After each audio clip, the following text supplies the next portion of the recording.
Hello friends, welcome back to our channel.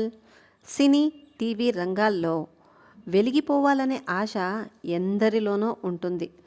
కానీ అందరికీ సాధ్యం కాదు. అవకాశాలు అందకపోవడానికి ఎన్నో కారణాలు ఉన్నట్టే అవకాశాలు అంది వెలిగిపోవడానికి కూడా ఎన్నో కారణాలు ఉంటాయి. ఇక్కడ చాలా విషయాలు తెలుసుకోవాలి. చాలామంది నాకేం తక్కువ అనే ఉద్దేశంతో తమలోనూ ఓ అద్భుతమైన ఆర్టిస్ట్ ఉన్నారు అని అనుకుంటారు. అలా అనుకోవడంలో తప్పు లేదు కూడా. ఎందుకంటే ఎప్పుడు ఎక్కడ ఎవరికి ఎలా కలిసొస్తుందో చెప్పలేం కదా. నీవు అసలు యాక్టింగ్కే పనికి రావు అని ఇండస్ట్రీలో వారు చీకొట్టిన తర్వాతి కాలంలో గొప్పగా వెలిగిపోయిన వారు ఎందరో ఉన్నారు మన సినీ ఇండస్ట్రీలో. అయితే కేవలం అవకాశాల గురించి మాత్రమే కాక మనం మనుగడ గురించి కూడా తెలుసుకోవాలి. సినీ టీవీ రంగాలలో అడుగుపెట్టిన కొత్తల్లో మరిన్ని అవకాశాలు వచ్చి మనుగడ సాగించడం అనేది ప్రధానమైన అంశం. అలా అవకాశాల్ని అందుకోవాలన్నా మనుగడ సాగించాలన్నా ఈ గ్లామర్ ప్రపంచంలో చాప కింద నీరులా ఎప్పటి నుండో సాగుతున్న వ్యవహారమే ఈ కాస్టింగ్ కౌచ్. నా రాజ్యంలో హత్యలే లేవు, మానభంగాలు అస్సలుండవు, ఎప్పుడైనా ఎవడైనా ఒప్పుకోకపోతే కదా హత్య చెయ్యాలి, ఎవరైనా రాకపోతే కదా మానభంగం చేయాలి అని విక్రమార్కుడు సినిమాలో విలన్ అన్నట్టుగా ఇక్కడ కూడా మానభంగాలు అస్సలుండవు. సినిమాలో చూపించినట్టుగా ఒక లేడీ అర్ధరాత్రి పరిగెత్తుతూ ఉంటే ఓ నలుగురు రౌడీలు గళ్ళ లుంగీలు కట్టుకొని అడ్డచారుల టీషర్ట్లు గుబురు మీసాలతో చేతుల్లో సారా సీసాలు పట్టుకొని వెంటపడి ఒక నిర్మానుష్యమైన ప్రాంతం మానభంగం చేసేటువంటి హెవీ సీన్స్ అనేవి ఇక్కడ ఉండవు. నీకు అవకాశం కావాలంటే నీవు ఒప్పుకోవాలి, అది నీ ఇష్టం అంటూ జీవితాన్ని తారుమారు చేసే ఒక మెసేజ్ ఒకటి వస్తుంది. ఒప్పుకున్న వారికి అవకాశం వస్తుంది.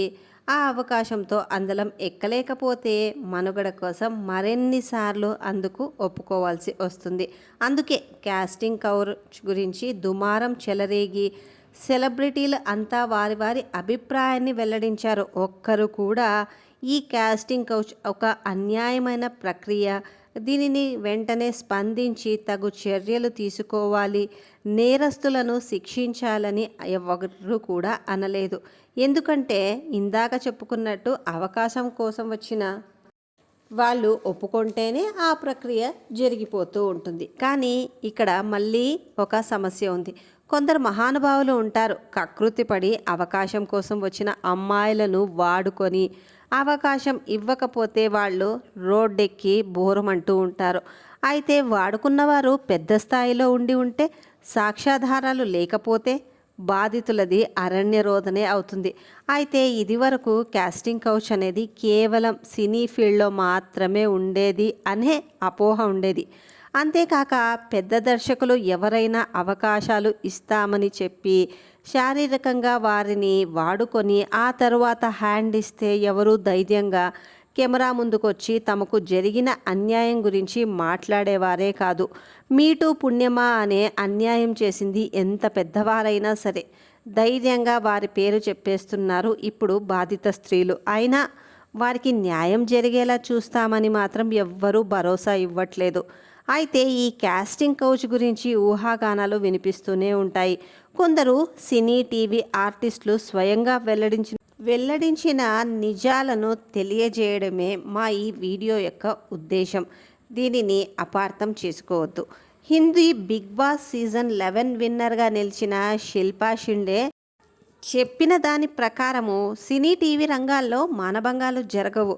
తమకు పడక సుఖాన్ని అందిస్తే ఆర్టిస్ట్గా అవకాశాలు కల్పిస్తామని దర్శక నిర్మాతలు చెబుతారు. అవకాశం కోసం తప్పలేదనుకునేవారు ఒప్పుకుంటారు, తప్పు అనుకునేవారు అక్కడి నుంచి తప్పుకుంటారు.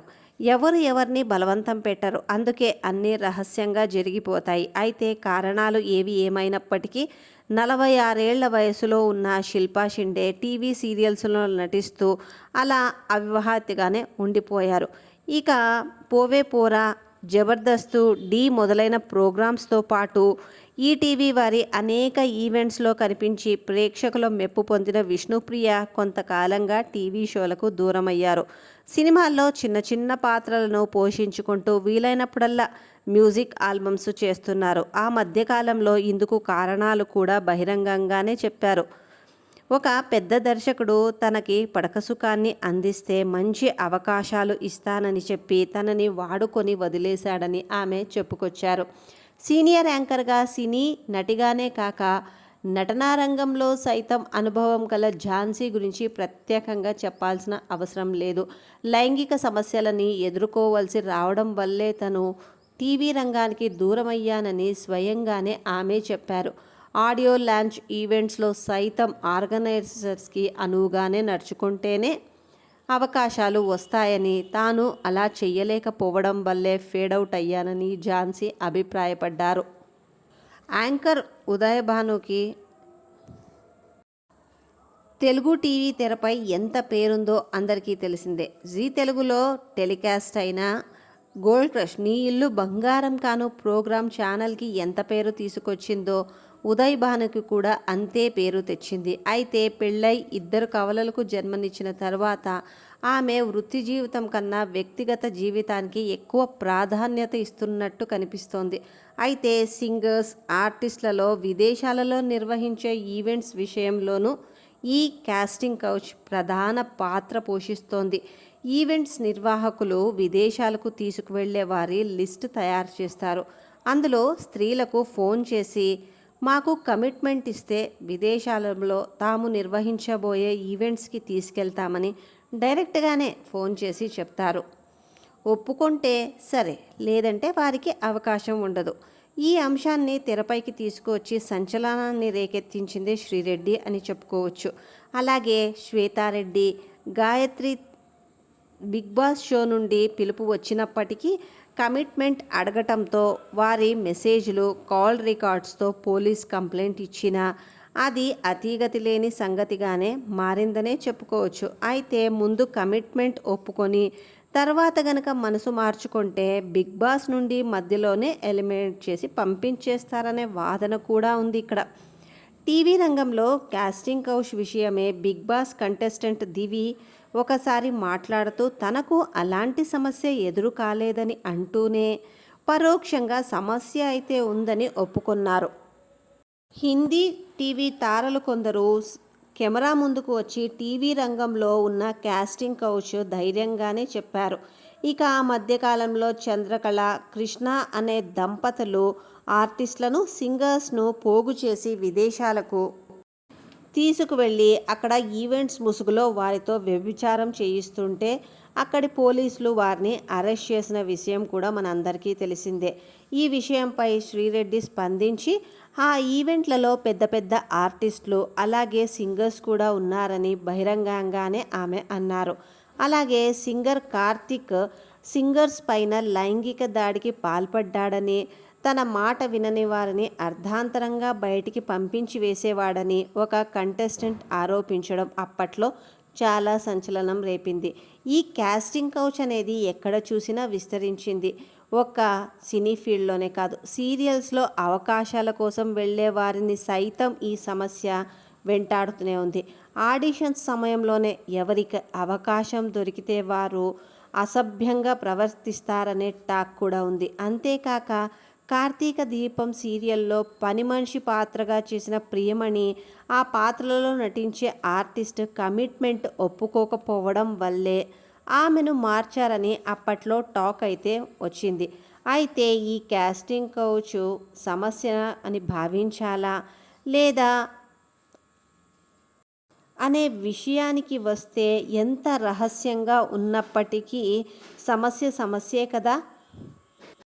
ఎందుకంటే కమిట్మెంట్కి ఒప్పుకోకపోతే మంచి ఆర్టిస్టులు శాశ్వతంగా తెర వెనక ఉండిపోక తప్పదు.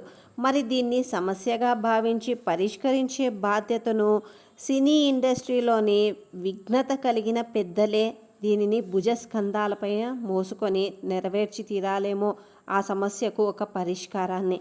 అలాగే టీవీ రంగంలోని వారంతా ఈ కాస్టింగ్ కౌచ్ సాంప్రదాయాన్ని కొనసాగించినట్లే కదా. అంటే అందరూ చెయ్యకపోయినా సమస్య తప్పే. ప్రతి రంగంలోనూ కొన్ని మచ్చలు తప్పవు, కానీ వాటిని రూపుమాపేందుకు ఎప్పుడూ ప్రయత్నాలు జరుగుతూనే ఉండాలి కదా.